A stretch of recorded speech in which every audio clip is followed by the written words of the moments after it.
काश्मीरी. अरे कमी वापर पण अस्सल वापर. MDH काश्मीरी लाल मिरची पावडर.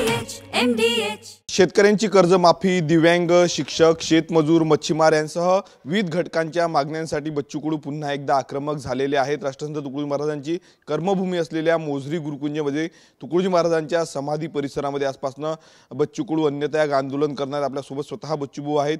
भाऊ, काय सांगणार? अन्नत्याग आंदोलन तुम्ही करतायत, काही महिन्यापूर्वी रायगडाच्या पायथ्याशी देखील केलेलं होतं, समस्या निकाली निघत नाही का? पुन्हा एकदा आंदोलन करावं लागतं अन्नत्याग?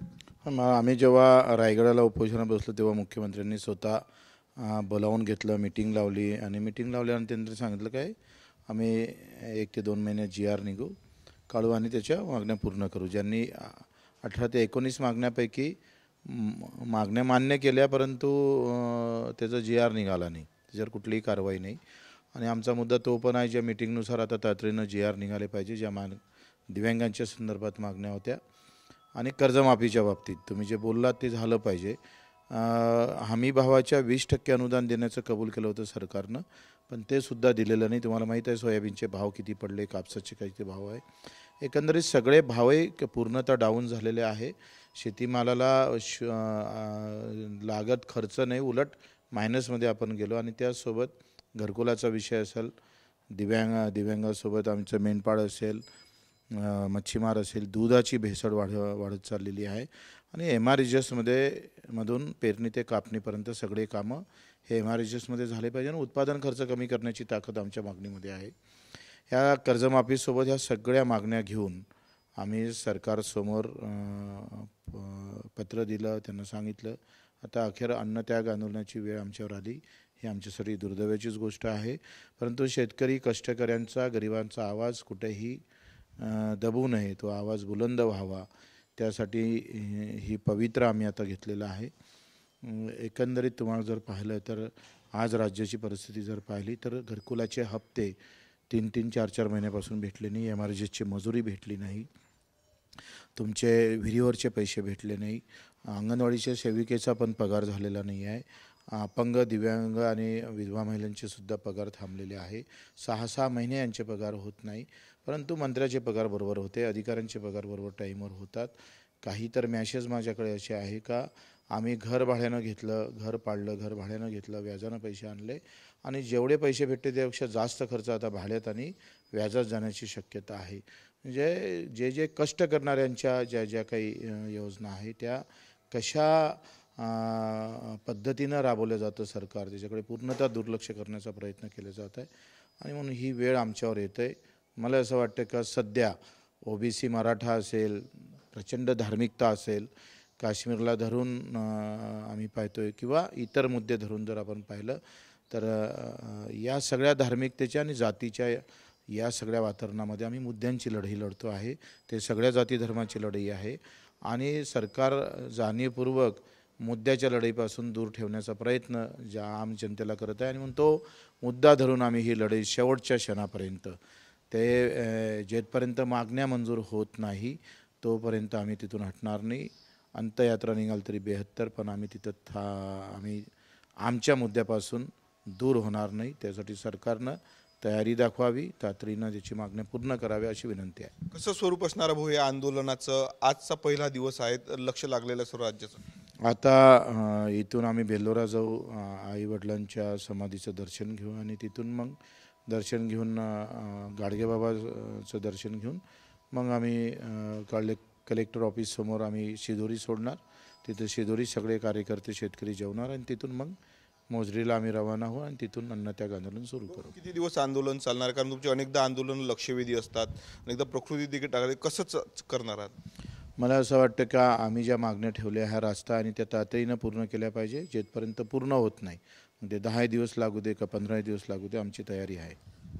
राज्यात आता महानगरपालिका निवडणुका आहे, स्थानिक स्वराज्य संस्थेच्या निवडणुका होऊ घातलेल्या अशा दुसरीकडे मनसे आणि शिवसेनेची ठाकरेंची युती होईल असं बोललं जाते। मातोश्रीवर काही दिवसापूर्वी देखील बैठक पार पडलेल्या दोन्ही ठाकरे बंधू युतीसाठी सकारात्मक असल्याचं बोललं जातं। कसं पाहता, युती झाली तर काय फायदा होणार आहेत, काय सांगा?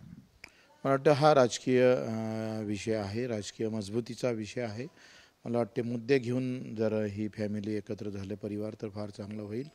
राज ठाकरे आणि उद्धव ठाकरे एका घरचे आहे, एका घरातले आहे म्हणून नव्हे, तर मुद्द्यावर त्यांना एकत्रित आले पाहिजे. मुंबई वाचवणं फार महत्त्वाचं आहे आणि त्यासाठी एकत्र येत असेल तर फार आनंद आहे. काल राहुल गांधींनी लेख लिहिलेला आहे महाराष्ट्र विधानसभावर सभेच्या निकालावर. त्यांनी सांगितलेलं आहे की फिक्सिंग संपूर्ण ही मॅच होती. कसं पाहता, तुम्हाला देखील पराभवाला सामोरं जावं लागतं. अनेक महत्त्वाचे अनेक ठिकाणचे जे निकाल आहे ते धक्कादायक या निवडणुकीमध्ये पाहायला मिळाले. त्यात राहुल गांधींचा आलेला लेख. EVM मशीन हे खरं तर काँग्रेसचंच पाप होतं. त्यांनी हे बी पेरलं आणि आता त्याला त्या काँग्रेसच्या त्या बियाला विषारी फळं भाजपनं लावलेले आहे. त्याचे परिणाम आहे. EVM मशीन म्हणजे सरळ आम्ही पाहतोय आमच्या लोकशाहीला घाला घातलेला आहे.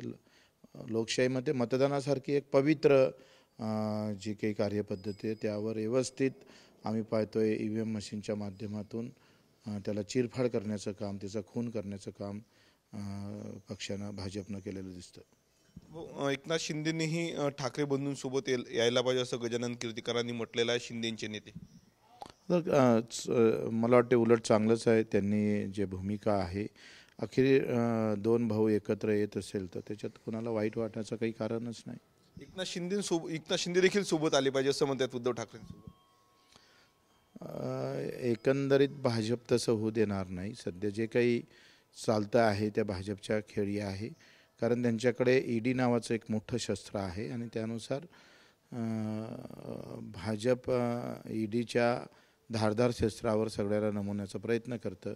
बरेच प्रकार आपल्याला वाटतं का तिथं भाजपचा स्पर्श नाही, परंतु तो आंतरप्रवाह मात्र तसा मजबूत असतं. सध्या राज्यामध्ये आणि देशामध्ये भाजप म्हणेल त्या पद्धतीनं समोरचं राजकारण होतं की काय अशी स्थिती आहे. शेवटला प्रश्न, पावसाळ्यानंतर उद्धव ठाकरेंची जेलवारी होऊ शकते असं नितेश राणेंनी म्हटलेलं आहे. राणे आता नेहमीच बोलत राहतात आणि ते बऱ्याच गुपित गोष्टी राणे उघड करून सांगत असतात. कदाचित त्या गुपित गोष्टी राणेच्या तोंडावर आल्या असेल, होऊ शकतं. आपण पाहतोय बच्चूभाऊ कडू होते. आज जर आपण पाहिलं तर आसपासनं ते अन्नत्याग आंदोलनाला बसणार आहेत. शेतकऱ्यांची कर्जमाफी असेल, दिव्यांग, शिक्षक असेल, बेरोजगार या संपूर्ण मागण्यांना घेऊन जे आहे ते आंदोलनाला बसलेले आहेत.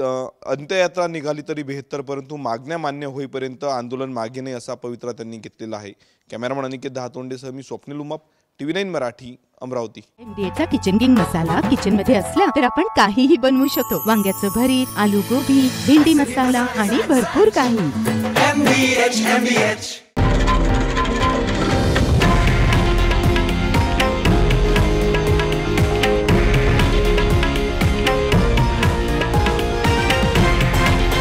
हे आहे देशातील नंबर 1 न्यूज नेटवर्क आणि आपण पाहत आहात TV9 मराठी, एकमेव.